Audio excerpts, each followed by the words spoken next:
Welcome back. We're going to start with some clicker questions. We're going to review some of the CIG stuff. We're going to talk about unemployment and inflation. And with luck, I get to tell you a little bit about the 2007-2009 downturn. Mariko, I'm up too high. Thank you. All right, clickers, here we go. First one. Which of these activities is included in GDP? A, the sale of pirated DVDs. B, you help your parents paint your bedroom. C, construction workers are paid in cash and don't report their income on their taxes. D, construction workers are paid in cash but they do report their income on their taxes. E, none of these activities are included in GDP. A, B, C, D, or E, if you would. It's a pretty quick one, so let's say 3 seconds. 2001, 2002, 2003, and stop. Good job. Okay, awesome. Oops, give me a pen. Pink color. Oh, felt tip pen. There we go. Okay, good. We got 87%. Get the happy face. Good job. So it's not cash income, it's unreported cash income that's not included in GDP. One of the many data sources they use for gathering the data in GDP is what's on the income tax returns. There's still a lot of chatter in the room. We can turn the volume on the mic down if that helps to decrease the chatter. I'll just whisper. Let's just pretend that I have laryngitis. So let's do the next one. Which of the following activities is not included, not counted in GDP? A, B, C, D, or E? That's better, thank you. Okay, A, B, C, D, or E. And 3 seconds. 2001, 2002, 2003, and stop. All right, well, let's see. You are evenly split between B and E. So the question is, which of these activities is not counted? I buy a cup of coffee at Pete's. Yes, that's included, and that's counted as C, consumption spending. I'm a person. I buy stock for my retirement fund. Not included. Purchasing stock for a retirement fund, that's simply a change in how I'm holding my wealth. That however much money I put into that stock, purchase of the stock, there's no good or service that's been produced there. If you buy 100 shares worth of, Apple's trading for what, $500 and some dollars a share. If you buy 100 shares of Apple stock, do the math for me, a lot of money, that's not representing however much money that was in current production that generates current employment and therefore would be counted in GDP. I'm paid by UC Berkeley, that's counted because that's part of government spending, and so B was the correct answer on that one. All right, the other day I had to skip over this slide on the difference between investment and intermediate goods. Sometimes it's a challenge to figure out which is which. Investment goods, the things that are counted in I, remember that's business spending for physical capital, that is to say purchases of equipment, construction of structures, whether those are residential or non-residential buildings, and changes in the value of their inventory holdings. Intermediate goods, again, is purchases by businesses, but in this case, it's business spending for goods and services that are used. Business spending for goods and services that are used as inputs in the production process. I think the easy way to remember what's an investment good, or distinguish between what's an investment good and what's an intermediate good, is this: investment goods are things that are used but not used up in the process of producing something else. So this microphone that I'm wearing is an input in the production of Economics 1 lectures. I use it, but it's not used up. It's going to be here again the next time. I can use it over and over and over. The podium is used but not used up. The piece of paper that your blue and gold is on today, we're not going to reuse that exact same piece of paper. That piece of paper that your blue and gold exercise is on today, that would be if we were not a government but we're a business. That would be an intermediate product because that's clearly used up. We can't reuse that exact same piece of paper for someone else. The oven in which the bread is baked is used but not used up. The oven is still there the next day to be used again. The bread, once it's made into a sandwich, used up. Not going there. That's gross. Think about the same bread being used more than once. Right? So intermediate goods used up in the process of producing something else. Investment goods used but not used up. They're still available the next time to be used. And then aggregate expenditure is C plus I plus G plus exports minus imports. And the question is always, why do we subtract the imports?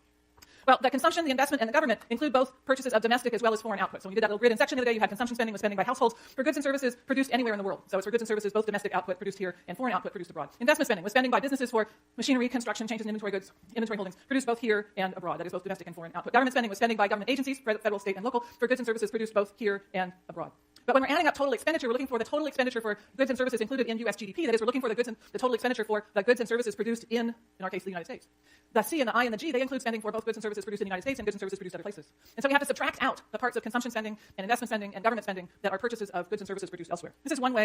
I don't know if this will be helpful, but this is one sort of grid-type way of thinking of it. So if I make a little chart where I'm looking at total spending, and remember spending and expenditure are synonyms. One is easier to spell and pronounce than the other. And consumption spending is spending by households for, I'm going to leave out lots of these phrases, for goods and services produced here and produced abroad. So when the surveys are taken and they ask people how much did you spend on clothing last year, they don't say how much did you spend on clothing that was produced in the United States and record that in one number, and how much did you spend on clothing that was produced outside the United States and record that as a second number. They just say how much did you spend on clothing in the last year, and they record that number, whether it was produced here or produced elsewhere, as the consumption spending for clothing. Investment spending is spending by businesses for new equipment, construction, changes in inventory goods, whether those things are produced here, which in our case is the U.S., or produced abroad. Government spending is spending by government agencies, federal, state, and local, for goods and services, whether those things are produced here or produced abroad. And exports, that's spending by the rest of the world for goods and services that are produced here in the United States. When we're looking for total expenditure, we're looking for the spending for goods and services that were produced here. And so what we really want, in terms of the goods and services produced here, is the sum of this first column. We want, can you see the yellow? Oh, you can. Goody, goody. That sum of the consumption spending by households for goods and services produced here, plus spending by businesses for capital produced here, plus spending by government agencies for goods and services produced here, plus spending by the rest of the world for goods and services produced here, those things would add up to GDP. But that's not how things are recorded. It's not recorded based on where it was produced. It's recorded based on who did the purchasing. And so what we have to do is we have to subtract from the consumption plus the investment plus the government plus the exports these other pieces. Let me change my color just because I can and it's fun. We need to subtract out of the C plus I plus G plus exports. We need to subtract out the consumption for goods and services produced abroad because that's generating employment in other countries, which is not our question. We have to subtract out the investment spending for capital goods that were produced abroad because that's generating employment but in other countries, which is not our question. We have to subtract out the government spending for goods and services produced abroad because yes, that's generating employment but not in this country, which is not our question. The sum of those three pieces, that's our imports. So the consumption spending for things produced abroad, the investment spending for things produced abroad, the government spending for things produced abroad, the sum of those three pieces is the sum of those equals imports. And so if we take, let's get another color just because I can, purple. So if we take the consumption, investment, government, and exports, and subtract the imports, C plus I plus G plus exports, and then subtract the imports, what we're left with is the stuff in the yellow box. We're left with the total spending for goods and services produced domestically, which is indeed the expenditure for GDP, US GDP. So we subtract the imports, a much shorter answer. We subtract imports because our measures of spending by households, by businesses, and by government agencies include spending for both goods and services produced domestically and goods and services produced abroad, and we need to subtract out the spending for goods and services produced in other countries because that's not relevant to the question of what determines employment in this economy. Bless you. Okay, so let's see. Do I have another clicker? Oh, I have another clicker question. There are lots of clicker questions today. Next one.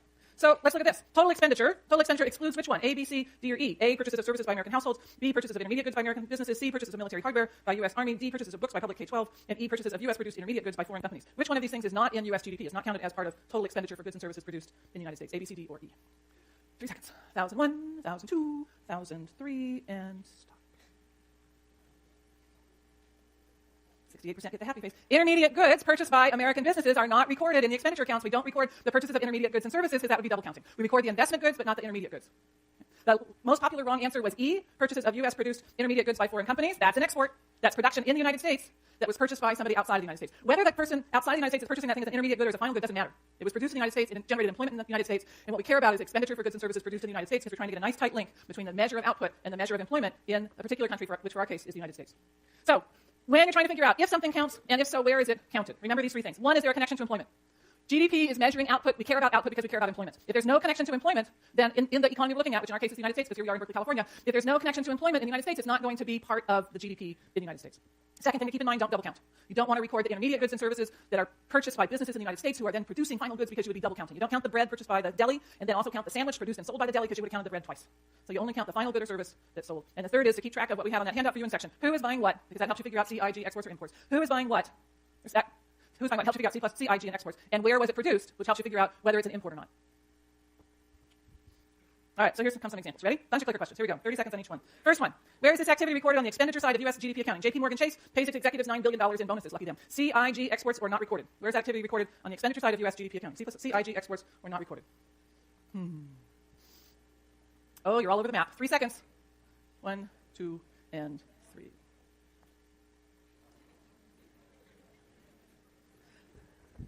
That's an intermediate service, an intermediate product in the production of something else. J.P. Morgan Chase is not producing a final product. J.P. Morgan Chase is producing an intermediate product that is purchased by other businesses. When you buy a Ford automobile, part of what you're paying for when you buy a Ford is the amount that Ford paid to J.P. Morgan Chase for financial services. The payment of employees, first 2 issues. 1, the payment of employees, unless it's a government agency, is not recorded on the expenditure side. Second issue, financial services are an intermediate product in the production of something else. So that one would be not recorded. All right, let's try the next one. Where is this activity recorded on the expenditure side of U.S. GDP accounting? You buy a plane ticket on American Airlines. Is that CI, exports, imports, or not recorded?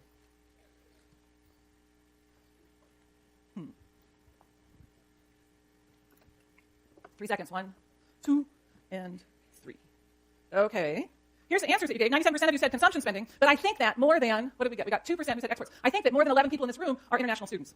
So if you're an international student and you said A, that's the wrong answer. If you are, see, it said you.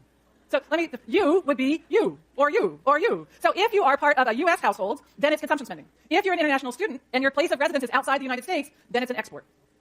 Question, Hallie. It's about your permanent residence. Yeah, so it's about your permanent residence. So if you're in Berkeley for 4 years, yeah, you're living in Berkeley, that's not your residence. That's not what your legal residence is. Your legal residence goes on your passport. It does not matter whether if you're in the United States on a green card, you're a permanent resident of the United States. Yeah.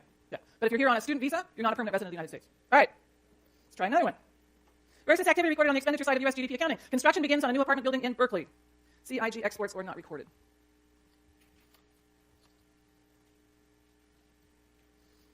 Oh. 3 seconds. I liked it better when there was like 90-some%, right? 1, 2, and 3. Construction. Construction is part of what? Investment spending. So construction begins on a new apartment building in Berkeley. It doesn't matter whether the construction is of a residential or a non-residential structure. If construction is taking place, it's part of investment spending. What do we get? We got 68%. Get the happy face. It would be government spending if it was construction that was being undertaken by the University of California or by the city of Berkeley, but this simply says in Berkeley. Someplace in Berkeley, so you need to presume it's a private business unless it says otherwise. No, the question is, doesn't have to be finished before it's counted. No, because you want to think about some of these construction projects that take like 3 or 4 years. If you're a construction worker and you're down there, you're doing part of the beginning of the project, you're going to get paid when you work, right? If you're a construction worker working on a house or working on rebuilding a memorial stadium, you want to get paid the week that you work. And so the recording of construction takes place as the construction takes place. Because, and you got to think back to that link to employment. So because the people are employed, when the people are employed, that's when they get paid. That's when it's recorded in GDP. Question here. Construction on Sproul would be part of G. Yep. If it's a foreign-owned firm that's doing the construction, but the construction's in Berkeley, it's an investment spending because it's being done in the city in Berkeley, and so the employment is in Berkeley. Okay. What's this? You volunteer in Louisiana over winter break. CIG exports are not recorded. So alternative breaks are available for winter break and for spring break. One of the big activities that students from Berkeley do is go to Louisiana, and where they are still rebuilding the Ninth Ward after the devastation in 2005 from the Hurricane Katrina. Good job. 3 seconds. 1, 2, and 3. Good. That one. 96% get a very big happy face. Berkeley has a wonderful tradition of volunteerism. As I think I've mentioned before, University of California at Berkeley sends more graduates into the Peace Corps than any other college campus in the country. So that's what it means to be a Golden Bear. All right, how about this one? How is the following transaction recorded in the GDP expenditure accounts? I buy a $15 bottle of French wine at Safeway. Safeway paid $9 to import the wine from France. A, not recorded because it's an import. B, $6. The difference is recorded in consumption. C, $9 is recorded in imports. D, $15 is recorded in consumption. E, 15 is recorded in consumption, and 9 is recorded in imports. How is that purchase of French wine, which I would never buy? I would always buy a California Chardonnay, but it's an example. How would that be recorded in GDP? Nothing against French wine, just I like California Chardonnays. 3 seconds. 1, 2, and 3. Pout. I want that to be a larger number. The spending, let's go back. Go back here. Let me find my slide. Go to slide, aggregate expenditure. There we go. What's recorded in consumption spending is the spending, regardless of whether the good is produced here or produced abroad. So the consumption spending part is the $15 that a household the $15 that a household spends on wine. At the same time, the local grocery store imported that bottle of wine, and so $9 worth of that $15 that was spent on that bottle of wine reflects imports, reflects payments to people in other countries for output that they produced. And so what we get out of that one is that this? Nope. This one is the $15 is recorded in consumption, the $9 is recorded in imports. The net effect, yes. A little louder. Why isn't it counted as an intermediate good? Because I'm a household. So intermediate goods are only businesses that are purchasing inputs into the production of something else. If I was a restaurant, but I'm not. If I was a restaurant and I was buying bottles of wine that then I was going to sell to the people who come into my restaurant for dinner, then my purchase of a bottle of wine would be an intermediate product. But I'm a person buying the bottle of wine to have at dinner. She's pondering. Ponder and ask me later. Okay, all right. So the 15 goes down in consumption, the 9 goes in imports. The net effect on GDP for the United States is the difference, the $6, because $6 worth of output was generated here in the United States. The employment that was generated, the importer of the wine plus the people at Safeway, they received a total of $6 worth of income, those in the United States, from that purchase of $15 worth of wine. The other $9 of that purchase is over there in France paying for people who produce the wine on the French side. All right. How am I doing? Pretty good. 3 important equations. So, there's some things you just have to know. So this is a list of things you just have to know. The first one we've just spent a lot of time on. Aggregate expenditure is C plus I plus G plus exports minus imports. You need to know that equation as well as you know your student ID. So you got that 8-digit number memorized. You got to get this one down, I hope. You got to get, not everybody has that one memorized, but work on it. But you got to get this one down as well as you know your social security number. I don't know, some number that you know. It used to be as well as you knew your home number, but now people don't know their phone numbers. They just dial mom. 2. We have a thing that we call net taxes. Uppercase T stands for net taxes. Net taxes is the difference between taxes, TA, and transfer payments, TR. Taxes, TA, are things that are called taxes, like income taxes and sales taxes, as well as user fees, things like fees that you pay to the DMV to get your driver's license and so on, that are paid to the government. So taxes are taxes and fees that are paid to the government. Transfer payments are payments that we receive from the government, but we're not giving them anything back in exchange. Social Security is the number one example of a transfer payment. People over the age of 65, 6, 7, 8, 9, depending upon when they opt in, receive checks from the Social Security Administration. That's a transfer payment. Those folks are not working for the government. They're not selling the government anything in exchange for those checks, so it's a transfer payment. A Pell Grant is a transfer payment. Those people who receive Pell Grants to help pay for your education here at the University of California at Berkeley. You're not working for the government. You're not selling something to the government. It's a transfer payment. Question here in the middle. Will. Yes.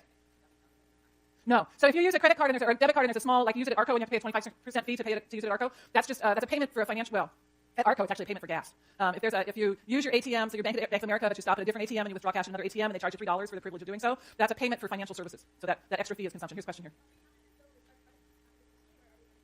Transfer payments or the TR? Is that what you said?